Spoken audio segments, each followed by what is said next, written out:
आप सभी ने महाभारत पढ़ी होगी और महाभारत में एक अध्याय है जिसमें नवसार सूत्र करके बताया गया है। और वो जो नवसार सूत्र है वो हमारे लिए हमारे जीवन में कितना उपयोगी है और किस तरह से वो हमारे जीवन में संबंध रखता है। आइए इस बारे में हम थोड़ी सी चर्चा करते हैं। तो आइए सोचों के अंतर्गत मैं एक छोटी सी सोच आप तक पहुंचा रही हूँ। कृपया आप लोग भी ध्यान से सुने और इस बारे में जरूर से सोचें।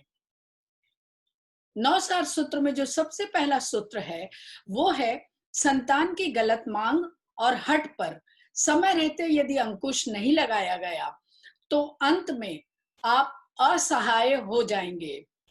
कैसे? कौरव के जैसे।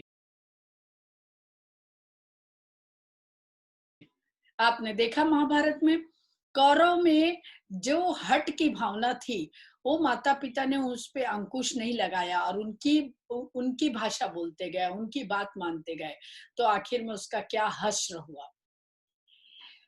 दूसरा पॉइंट जो दूसरा सूत्र दिया हुआ है महाभारत में, आप भले ही कितने भी बलवान हो जाए लेकिन अधर्म के साथ यदि आप होंगे तो आपकी विद्या, अस्त्र शस्त्र, शक्ति और वरदान सब निष्फल हो जाएगा, जैसा कि महाभारत के कर्ण का हाल हुआ।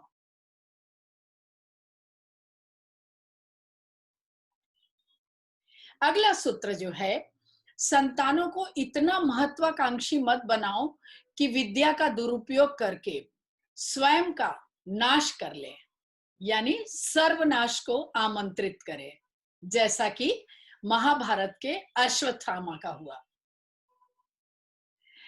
महाभारत के अगले सूत्र में कहा गया है कि कभी किसी को भी ऐसा वचन मत दो कि आपको अधर्मियों के आगे समर्पण करना पड़ जाए अपने वचन को निभाने के लिए, जैसा कि महाभारत में भीष्म पितामह का हाल हुआ था।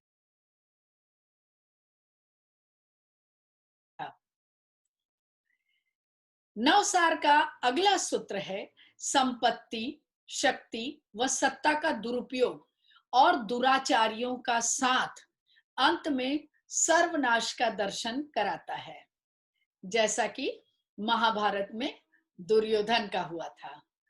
दुर्योधन का हाल तो आप सभी को मालूम ही है। नव सूत्र का अगला सूत्र है अंध व्यक्ति, यानी मुद्रा, मदिरा, अज्ञान, मोह और काम, इस चीजों में, इन सारी बातों में जो व्यक्ति अंधा होकर के फॉलो करता है। अंध व्यक्ति सिर्फ आंखों से अंधा होना नहीं, किसी भी गलत काम को बिना सोचे समझे, बिना विचारे उस चीजों को अपने जीवन में वो ले आता है, अपना लेता है, तो ऐसे व्यक्ति को भी अंध व्यक्ति कहा जाता है। तो यदि अंध व्यक्ति के हाथ में सत्ता भी विनाश की ओर ले जाती है, ऐसे व्यक्ति के हाथ में चाहे आप कितनी भी बड़ी सत्ता दे दे, वो उसका विनाश करती ही है, जैसा कि महाभारत में धृतराष्ट्र का हुआ था।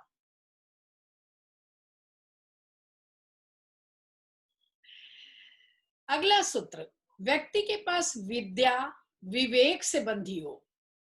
जो विद्या है वो विवेक के साथ बंधी होनी चाहिए, उसमें उसका तर्क के साथ बंधी होनी चाहिए, तो विजय अवश्य मिलती है, जैसा कि महाभारत में अर्जुन का आपने दृष्टांत देखा। अगला सूत्र है हर कार्य में छल, कपट व प्रपंच रचकर आप हमेशा सफल नहीं हो सकते, जैसा कि शकुनी का हाल हुआ महाभारत में।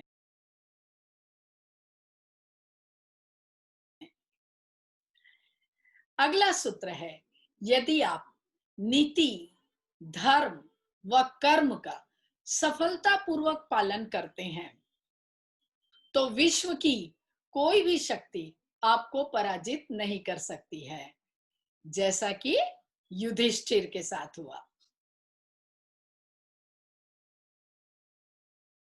यदि इन 9 सूत्रों से यदि हम सबक लेते हैं, हालांकि सबक पाना संभव नहीं है, तो महाभारत भी संभव हो जाता।